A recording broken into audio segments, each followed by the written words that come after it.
jealousy, indecent exposure, DNA evidence. These are the things that haunt us. Today on Who Hurt You, these are the things we should ask. We will examine the case of Chad Smith, also known as Dude Buddy Chad, a reputation that will ultimately lead to his demise. Chad was a middle-class, silver spoon-fed, all-American boy from Cobb County. His days on the baseball field without his father were unusual, and he grew up dreaming of the day he would hear his father shout his name from the stands. Dude Buddy, Dude Buddy, Dude Buddy Chad! It was his call sign. It haunted the minds of his victims. Dude Buddy was a name that stemmed from his father. He never called him Chad, only Dude Buddy. He never really showed Chad the love he deserved. Chad was a troubled child, and the lack of love he experienced as a little boy would ultimately manifest as neediness, emotional outbursts, and ultimately heinous crimes. Witness Jesse Rose weighs in. I met him at the club.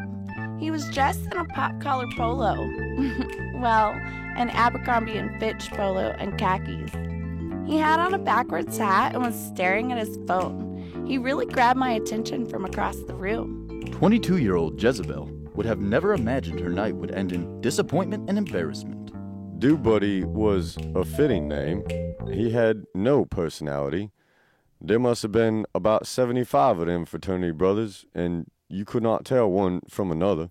The fraternity brothers had challenged Dude Buddy to bring home at least an 8, and the night was slowly dwindling. His Tinder attempts had failed, and time was running out. As a social detective, we see cases like this every day. 27 messages in 2 hours, from midnight until 2 a.m. He was steady hollering. Not a single fucking female hollered back.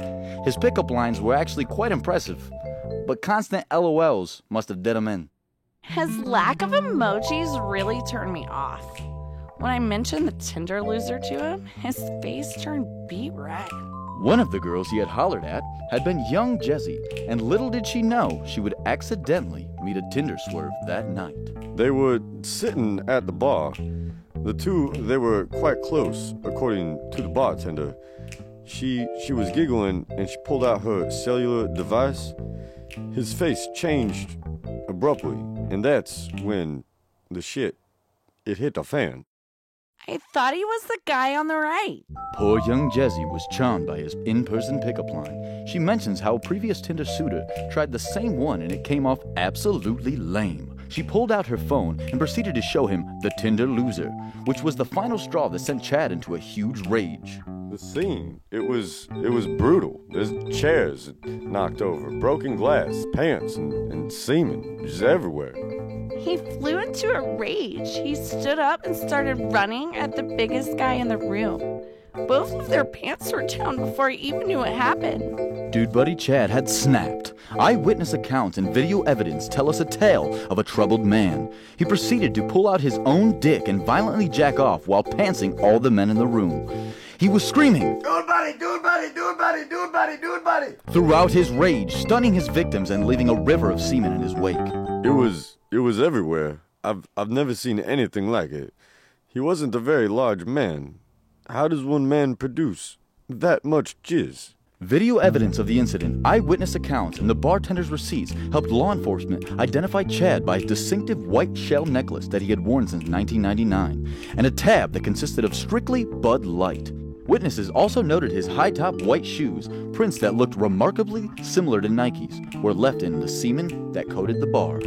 Forensic review of the prints revealed they were in fact Nike high tops. The dried splooge really preserved the print of the shoe. After analysis, samples were taken from the DNA tests, and it showed cold hard facts that Dude Buddy was in fact the fucking perp. Police officers wasted no time tracking down Chad. An APB was put on his car, a lifted Ford F-150, and Dude Buddy was caught outside the Waffle House 30 minutes after the incident, hash browns and semen covering his shirt. Justice had been served, scattered, smothered, and covered. I was traumatized. I will only use Plenty of Fish for online dating now. I'm glad they caught him, but I will never unsee all those dicks and all that semen. Latest reports of Chad Smith reveal he is now in Fulton Penitentiary and only known as the Dude on the Left. The bars are now safe from one last douchebag. Next time on Who Hurt You, these are the things we should ask. We will discuss the case of Sharice Martin, a small-town waitress with a hunger for older men, and mysterious disappearance that will only be solved because of a serendipitous discovery. Tune in next time to find out what happens on Who Hurt You? These are the things we should ask. Dude Buddy!